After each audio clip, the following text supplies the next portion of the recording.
27일 목요일 시카고 윈TV 미주 한뉴스입니다.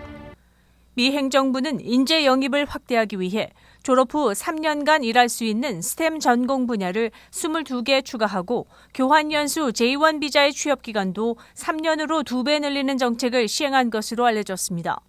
이 같은 조치로 한국인들의 교환연수 취업과 스템 전공의 유학과 졸업 후 취업기간을 보장하는 OPT 같은 전문 인력의 미국 취업 이민 문호가 한층 넓어질 것으로 예상되고 있습니다.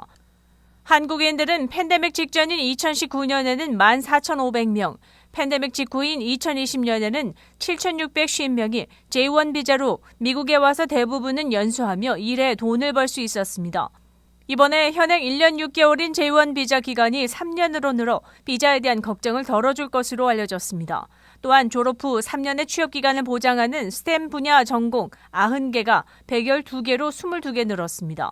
여기에는 바이오 에너지, 환경, 지질, 해양, 클라우드 컴퓨팅, 경제학, 재정 분석, 데이터 분석 등의 전공 분야가 포함됐습니다. 미국에서 스템 전공자로 취업한 인재들은 900만 명 정도로 이 중 외국인이 200만 명으로 25% 정도를 차지하고 있습니다.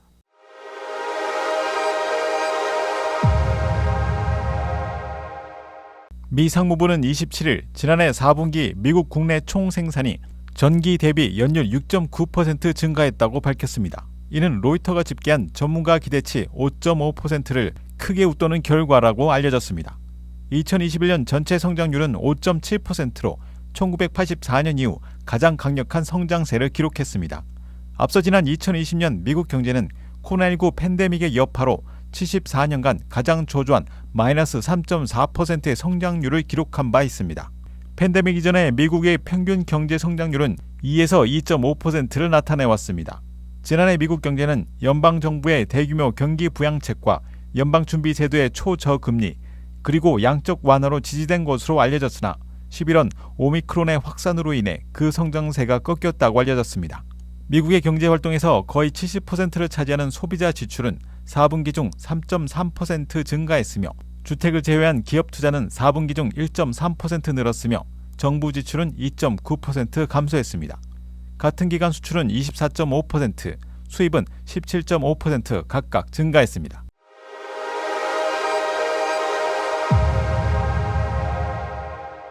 새로운 연구에 의하면 가스 스토브는 꺼진 상태에서도 지구온난화를 유발하는 해로운 메탄가스를 배출한다고 알려졌습니다. 스탠퍼드대 연구원들은 캘리포니아의 53개의 가정에서 기후변화의 주요 원인인 메탄과 질소산화물의 방출을 측정했습니다. 특히 기기가 켜져 있을 때와 꺼져 있을 때의 배출량을 모두 조사했습니다. 연구진은 버너가 점화 또는 소화할 때 나오는 메탄의 양이 조리하는 시간 동안 배출되는 메탄 배출량과 평균적으로 맞먹는 수준이라고 지적했습니다.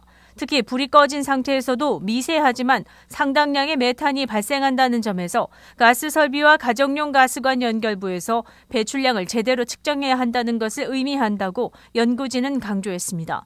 환경보호구 EPA에 따르면 메탄은 이산화탄소보다 25배 더 강력하며 2019년 미국 총 온실가스 배출량의 10%를 차지했습니다.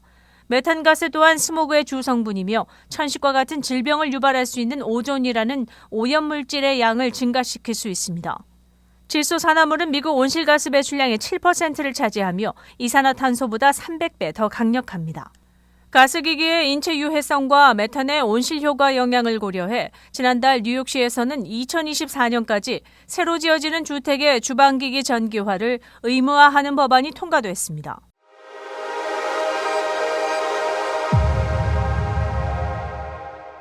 캘리포니아 판사는 이번 주 새로운 농장동물복지법의 시행을 연기하기로 결정했습니다. 이 법은 평론가들이 베이컨과 돼지고기 가격의 급등을 불러올 것이라고 언급한 바 있습니다. 1월 1일 발효된 이 법은 2018년 캘리포니아 유권자들이 돼지 사육에 대해 미국에서 가장 엄격한 사육 공간에 대한 기준에 대해 표결을 통과시키면서 이루어졌습니다. 이 법에 반대하는 업계 소송은 실패했지만 시행 연기에 대한 소송을 다시 제기하면서 시행 연기 판결을 끌어내었습니다. 캘리포니아주 세크라멘토 카운티의 고등법원 판사인 제임스 아르구엘레는 24일 새로운 법의 시행에 대해 6개월 유예를 판결했습니다. 다른 비즈니스 그룹과 함께 소송을 제기한 캘리포니아 식료품협회는 25일 이 결정을 환영하며 캘리포니아의 식당과 가족들은 이미 치솟는 식비로 어려움을 겪고 있고 명확한 규칙이나 인증 절차 없이 해당 법안을 시행했다면 상황을 더욱 악화시켰을 것이라고 말했습니다.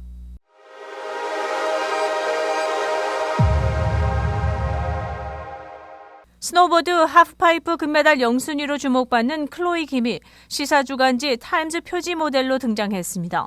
타임즈는 곧 열리는 2022 베이징 동계올림픽에서 겨울 스포츠 선수 중 가장 주목할 선수로 클로이 김을 선정했습니다.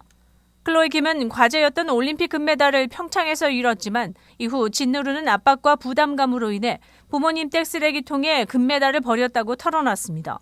클로이 김은 평창에서 하프파이프 역사상 최연소인 17세의 나이로 최고 득점인 98.25를 기록해 한꺼번에 2개의 기록을 세우며 금메달을 목에 걸었습니다. 이후 많은 인기도 누렸지만 한편으론 백인이 가져야 할 금메달을 4가 빼앗았다며 일부 인종차별 협박에도 시달린 것으로 알려졌습니다.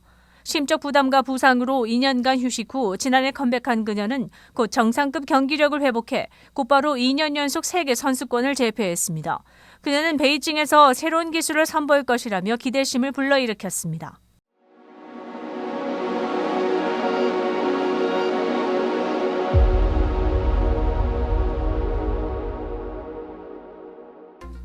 (1월 27일) 목요일 코로나19 현황입니다.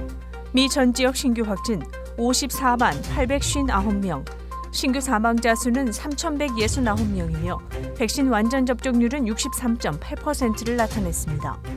일리노이주 신규 확진 14,422명, 신규 사망자 수는 149명이며 백신 완전 접종률은 65.9%를 나타냈습니다. 다음은 어제 기준 각 주의 신규 확진자와 신규 사망자 수입니다.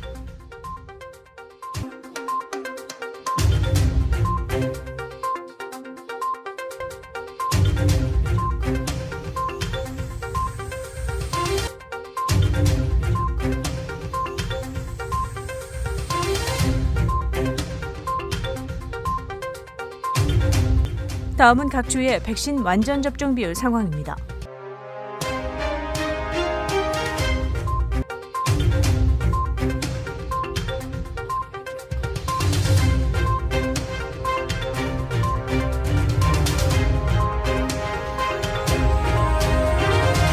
코로나19 관련 자세한 내용은 시카고토탈닷컴을 통해 다시 볼 수 있습니다.